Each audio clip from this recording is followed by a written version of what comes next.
हम लोग यहाँ पे आए हैं, पूरा देश जानना चाहता है कि भाई खिलाड़ी इतने दिन चुप क्यों थे। आज चुनाव था, आप सबको पता है।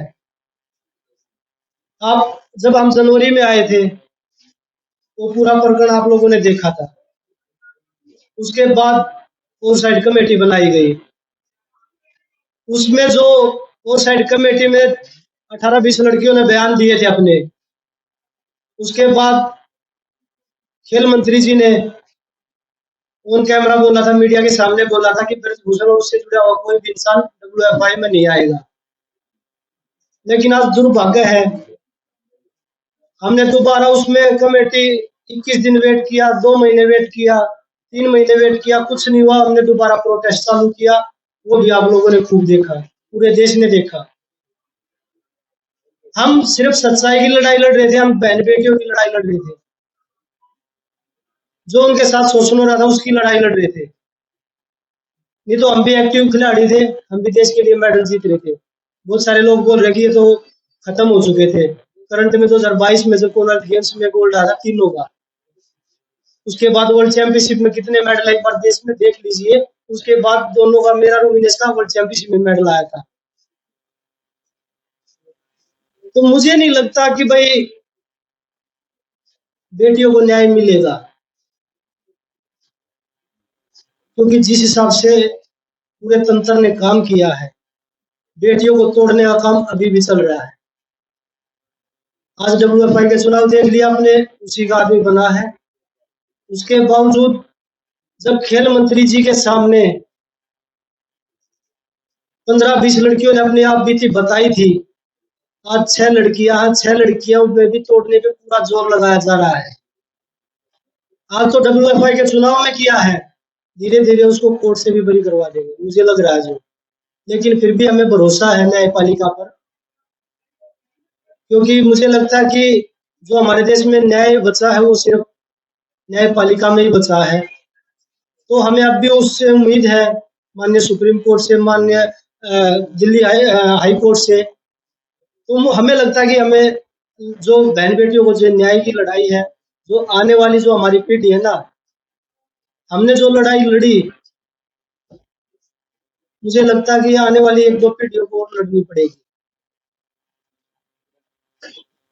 जितने हमने अपने दम में, जितना हमारे में दम था, हमने वो लड़ाई लड़ी है। लेकिन जो सरकार ने हमारे से वादा किया था ना, उस पे सरकार खड़ा नहीं हो पाई। बड़े दुख के साथ कहना पड़ रहा है ये आज कि हमारी बेटियों को न्याय, मुझे नहीं लगता कि 1-2 पीढ़ी के जो अब आने वाली पीढ़ी है उनको भी लड़ाई लड़नी पड़ेगी, जब भी न्याय हो सकता है। सभी को नमस्कार। बहुत साल लगे ये हिम्मत बनाने के लिए, इस फेडरेशन के जो प्रेसिडेंट है उनके खिलाफ लड़ाई लड़ने के लिए हमें बहुत साल लगे कि हिम्मत बनाई और हमने ये प्रोटेस्ट किया। लेकिन आज सब आपको नतीजा पता ही है कि प्रेसिडेंट जो है उसी का, उसके बेटे से भी फिर है, उसका राइट हैंड यू मान लो प्रेसिडेंट बना है आज रेसलिंग फेडरेशन का। तो जो सरकार ने कमिटमेंट की थी वो पूरी नहीं हुई। हमारी मांग थी महिला प्रेसिडेंट की, महिला प्रेसिडेंट होगी तो शोषण नहीं होगा। लेकिन ना पहले महिला का कोई भागीदारी थी। आज आप पूरे इलेक्शन उसकी लिस्ट उठा के देख लो, एक भी महिला को कोई स्थान नहीं दिया है। तो बस यही कहना चाहूंगी कि जो ये लड़ाई है ये हमने तो अपनी पूरी हिम्मत करके लड़ी, लेकिन ये लड़ाई जारी रहेगी, क्योंकि आने वाली जो और फ्यूचर है, जो बेटे हैं बेटियां हैं, जो रेसलर्स हैं नई जनरेशन के, उनको लड़ाई लड़नी पड़ेगी। और मैं ये कहना चाहूंगी कि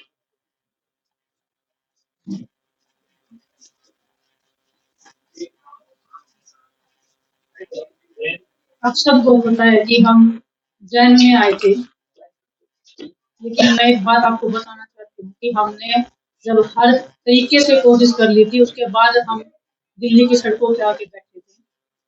सबसे पहले हम गृह मंत्री जी से मिले थे, मैं और बजरंग गए थे मिलने के लिए। हमने उनको इस बारे में बिल्कुल अवगत कराया था, क्लियरली हमने नाम लेके लड़कियों का बताया था कि किसके साथ में क्या क्या हुआ है। प्लीज आप इसको देखिए और प्लीज हमारी रेसलिंग को आप बचा लीजिए, क्योंकि अभी अंत हो रहा है। उन्होंने हमें बोला था कि 30-40 दिन का टाइम मुझे दीजिए, उसके बाद में मैं करता हूँ और आप निश्चिंत रहिए, हम ज़रूर इसमें कुछ करेंगे। 3-4 महीने वेट करने के बाद में हम जंतर मंतर पे आए थे, हमने लड़ाई लड़ी थी, जो आप सब देख रहे हो, पूरे देश को पता है। आज जो फेडरेशन का जो अध्यक्ष बना है संजय सिंह, स्टार्टिंग से वो लोग बोल रहे थे कि हम बनेंगे, हमें पता नहीं, उसकी पावर पता है, उसका पोजीशन पता है, लेकिन दुख होता है कि देश में ऐसे लोगों को स्थान मिल रहा है, पद मिल रहा है।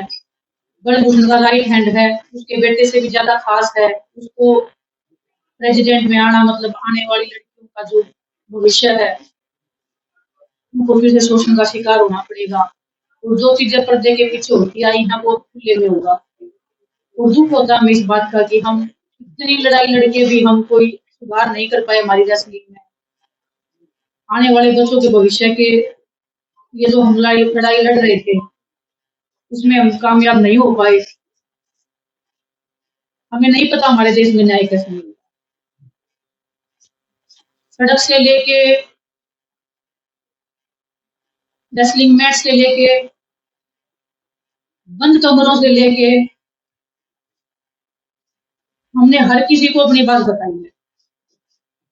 ऐसा नहीं है कि हम सीधा सड़क के ऊपर आ गए। हमने हर तरीके से कोशिश की है। जो स्पोर्ट्स मिनिस्ट्री है हमने उनको क्लियरली बताया है कि ऐसे ऐसे हो रहा है, प्लीज आप कुछ करिए। पूरे देश को पता होते हुए भी ऐसे लोग जो शोषण कर रहे हैं, महिलाओं का करते आए हैं, उनको फिर से संवैधानिक पदों पे बिठाया जा रहा है, उनको स्पोर्ट्स में जगह दी जा रही है।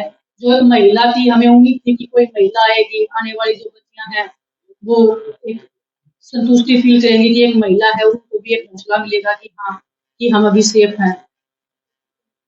ना तो पहले रेसलिंग फेडरेशन में कोई भी एक लड़की थी, ना कोई भी आगे लड़की है। मैं हमारे आने वाले रेसलर से कहना चाहती हूँ कि आने वाली 2 या 4 पीढ़ियां तैयार रही है शोषण के लिए। शायद आपको भी ये लड़ाई लड़नी पड़ेगी, हम जो ये लड़ाई लड़ रहे हैं। भगत सिंह जी ने जब देश के लिए फांसी लगाई थी, देश तभी आजाद नहीं हुआ। काफी साल लग गए थे हम अपने देश को आजाद होने में। हम उम्मीद बहुत कम है, फिर भी हम उम्मीद कर रहे हैं कि हमें न्याय मिलेगा।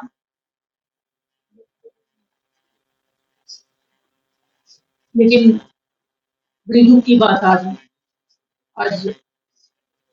हमारे रेसलिंग का जो भविष्य है वो अंधकार है।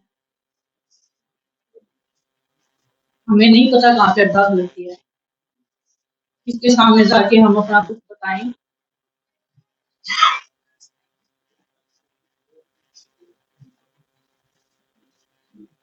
आज आप सबके सामने आए हैं, हम ट्रेनिंग कर रहे हैं, फिर भी हम बैठे हैं यहाँ पे, फिर भी हम लड़ाई लड़ रहे हैं।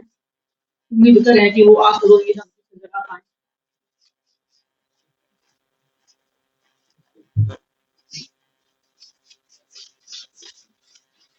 मैं आपको बताऊं, सरकार से ना तो हमारी पहले लड़ाई थी, ना हमारी आज लड़ाई। हम एक व्यक्तिगत आदमी के खिलाफ लड़ रहे थे जो बच्चियों का, लड़कियों का शोषण कर रहा था, बहन बेटियों का। उसने अपनी पावर से हर तरीके से कभी उसको राजनीति मोड़ दिया, कभी जातिवाद का मोड़ दिया, कभी उसने हरियाणा यूपी का मोड़ दिया, क्योंकि उसके पास पावर है। वो आप सबने देख ली, हमने भी देख ली। जो हमारे से जितने भी लोग जुड़ रहे हैं प्रोटेस्ट से, चाहे वो हमारे कोचेज हैं, चाहे वो हमारे खिलाड़ी हैं, चाहे उसमें हम हैं, किसी का भी अब आगे भविष्य सेफ नहीं है। किसी के साथ भी कोई भी घटना, चाहे वो कार एक्सीडेंट लगा लीजिए, चाहे वो कोई कोई भी A to Z कैसे भी आरोप लगा लीजिए, वो लगने शुरू हो जाएंगे आगे। क्योंकि हम सब ने, पूरे देश ने उसकी पावर का, उसका जो तंत्र है, जो काम कर रहा है उसके पीछे, वो सब ने देख लिया है। जिस तरीके से वो लोगों में अपना भ्रम फैला रहे हैं, लोगों को तोड़ने की।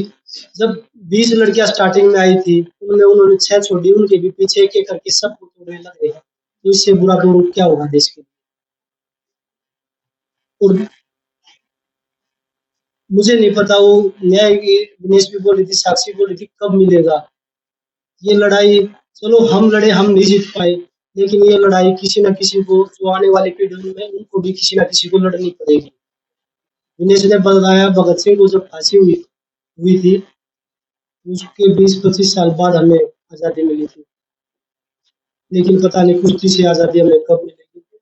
अब हमारे रेसलिंग का कैरियर,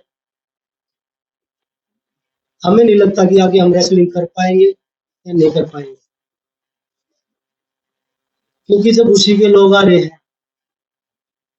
वो जो बच्चे हैं जो उनके खिलाफ लड़ाई लड़ रहे थे, इतनी हिम्मत जुटा के वो आगे आए थे, इतने साल लगे उनको ये हिम्मत जुटाने में। जो हमारे देश की, जो गांव में, जो देहात में महिलाएं हैं, वो इस शोषण से गुजरते होंगे, वो भी तो देखते होंगे कि हम किसके सामने आवाज रखें। जब हमने पूरे देश के सामने, पूरी सरकार के सामने सारी चीजें खोल के रख दी, उसके बाद भी न्याय नहीं मिला, तो वो बहन बेटियां किसके सामने रखेंगे अपनी बातें। हमारे देश में मुझे नहीं पता कि राजनीति कैसे होती है, पर आज देख रहे हैं ना, सिर्फ जातिवाद, धर्म हो रहा है, धर्म यही होती है। मैं अपनी खुद की बताता हूँ, खिलाड़ी की क्या जाति होती है। हम अखाड़े में बैठ के एक थाली में रोटी खाते हैं, हमें जाति किसी की नहीं पूछते कि आपकी क्या जाति है, आपका क्या धर्म है। अगर मैं देखने लग जाऊं, जो मेरा पर्सनल ट्रेनर है वो मुस्लिम है, जो मेरा फिजियो है वो बनिया है, तो मैं तो ये ऐसे सोचूं कि भाई नहीं, हम तो किसी और को लेके आएंगे, उनके साथ हम एक ही थाली में रोटी खाते हैं। तो वो खिलाड़ियों को बता रहे हैं कि भाई जातिवाद है, ये पॉलिटिक्स कर रहे हैं। मैं आज पूरी मीडिया बैठी है देश की, अगर हम तीनों में से कोई भी किसी पार्टी के टच में हो या किसी पार्टी को ज्वाइन करना चाहता हो, कभी नहीं मिलेंगे हम आपको, किसी भी पार्टी के साथ नहीं। हम राजनीति करने नहीं आए, हम अपनी बहन बेटियों की न्याय की लड़ाई लड़ने के लिए आए हैं। तो वही बताया, जो आगे जो हमारे साथ जुड़े हैं, जितने भी लोग हैं, बहन बेटियां हैं, उनके साथ किसी के साथ कुछ भी हो सकता है आगे भी।